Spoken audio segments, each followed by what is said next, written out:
Welcome back to Marketing for Your Future and Daily Ad Brief.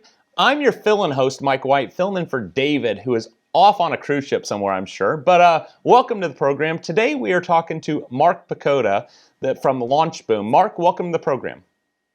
Thank you so much for having me. So LaunchBoom, tell me a little bit about your company and what types of customers that you guys work with. For sure. Yeah. So LaunchBoom, we have a team of around 55 people. We work with entrepreneurs, people that have new consumer products that they want to launch. And our agency helps them first validate their product ideas in the market pre-launch. If they validate, then we help them launch it using crowdfunding platforms like Kickstarter or Indiegogo. And then after that, we help them scale on e-commerce platforms, building up their Shopify presence, handling everything from their paid media to their email marketing. So the whole idea behind our agency is to help them test, launch, and scale, and then continue to do that over and over again. Well, how did you get started? What was the first customer you worked with? Oh, yeah, that's a good story. Yeah, I'll keep it short. I know this is the brief, but it started back in 2013. There was a client that came to us actually before we were LaunchBoom. We had another agency called Label Creative, and they came to us and said, hey, we want to launch a Kickstarter campaign for this product called EcoCube. We had never done it. Flash forward, we helped them do it, and they rose, I think it was around $79,000. That was the first time that we realized that the power of crowdfunding can essentially distribute the risk for an entrepreneur, allow them to launch a product in a much less risky manner, actually get the funds up front before they actually go to manufacture the product, and also typically is a more successful and more effective way to even launch it from a monetary standpoint. Usually allows them to have a higher conversion rate, get more funds in. So that was the first taste of it. And since that point, back in 2015, we completely rebranded our company from Label Creative to LaunchBoom because we wanted to take what we learned, turn it into a whole system, and help more entrepreneurs do exactly what we did for that first client, EcoCube, back in 2013. So since that point, we've built up to around 55 employees, and we've helped people literally from all around the world, since this is a global market that we're tapping into and helping them sell into the US market as well. What percent of the work needs to be a database or relationships the customer has in advance? Or the process is starting, can they come in knowing nobody and just having a good product? Yeah, it's actually starting from scratch for the most part. Like, very few of our clients are established businesses. Usually these are completely brand new companies. And really what we're doing, and most of the work is in actually generating that list of people who are interested in the product pre-launch, like before you actually launch the product on crowdfunding, and then building that up and then using that to drive customers once you actually launch. So that's essentially like our bread and butter. And one of the hardest parts about this is, like you were saying, you're starting from scratch. There's no relationship. There's no brand. How do we actually drive interest in this and then ultimately get the initial customer base that's going to seed this company and allow them to create their product? So in essence, what they're going to need is probably their story told. So they're going to need some video. They're going to need a good website landing page outside of just the Kickstarter or Indigo.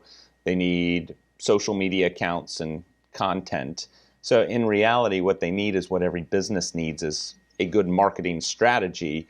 You just have a niche being able to help them crowdsource through the other platforms that exist. Would that be correct? Pretty much. Yeah. At the end of the day, you're right. Storytelling, the first thing that we're doing is coming up with the product positioning for it. We do build a funnel for them, a website landing page like you talked about. We have a specific way in which we do it. And then what we're doing is driving traffic mostly through paid social, Facebook, Instagram. Still, for us, has been the most effective channel, especially for lead generation. Drive it down that funnel. And especially when it comes to actually validating the products pre-launch, what we're doing is that we're taking the data from the advertising that we're sending to the funnel, looking at the cost per lead. We have another metric we look at, we call cost per reservation. And we use that to actually predict success of the crowdfunding campaign before they actually commit to the launch.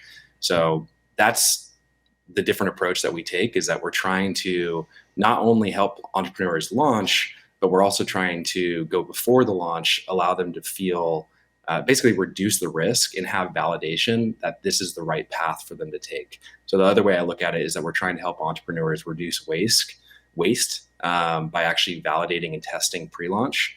And it's through essentially what you were saying, product positioning, building the funnel, doing some basic marketing assets, then ultimately getting data that we use to predict success.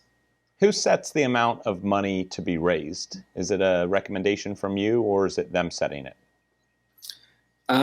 It's a combination of both. So there's typically a minimum amount that they may need to actually run their first purchase order and get the product manufactured.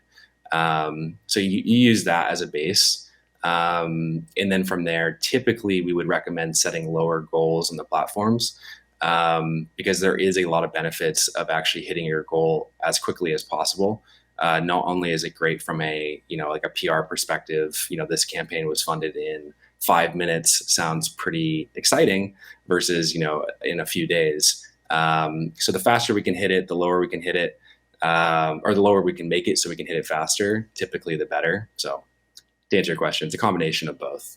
We don't want to put them into a situation where they can't fund their project, right? If things went really badly. When they come to engage you, how does it work? Is it a flat fee up front and then a % of what's raised? How do you guys work?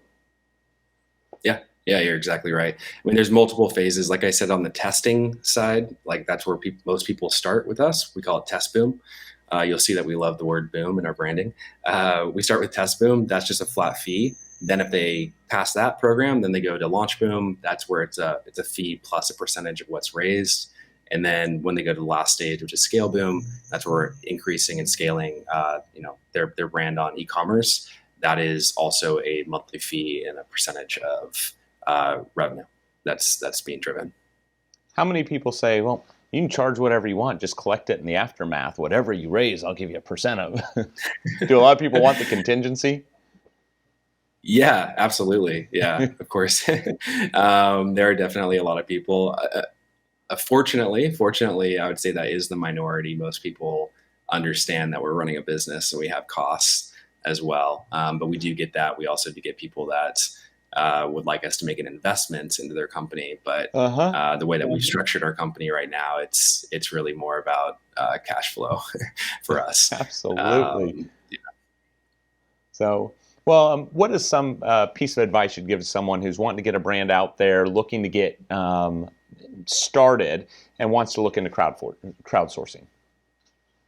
Yeah, for sure. Yeah. So one of the things I always say is that one of the best parts about crowdfunding in general, these platforms, Kickstarter, Indiegogo, is that it's all public. So if you have an idea of a product that you may want to create, or maybe you already have a prototype for something and you want to see if this may be a good route for you, just start by researching the platforms. Look if there's any products that are similar to yours, or maybe have a customer base that you think may be similar to yours, and see what they did, see how much they raised. It could also just be an inspiration for you. But next, what I would recommend is that there is a lot of benefits of going through a process of testing and validating your product during the pre-launch.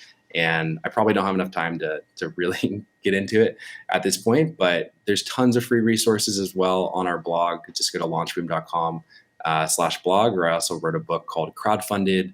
$10, you can essentially get access to like all our system and how we do it. So I would recommend researching, get inspiration. And then if you want to see how to do it yourself, there's tons of free resources that we have that I think would point you in the right direction. Well, on Daily Ad Brief, we are launching a new segment in a couple of weeks called Brand News, talking about direct-to-consumer brands. So I'd love to invite you back on the program to share more insight with us. Yeah. Oh, I'd love to. Well, Mark, I appreciate you being on the program today. Thank you for taking your time and sharing your talents and treasures with us. Of course. Thank you so much for having me. To find out more about LaunchBoom and all the amazing things they could do for your company, visit us at dailyadbrief.com. We'll see you next time on Marketing for Your Future.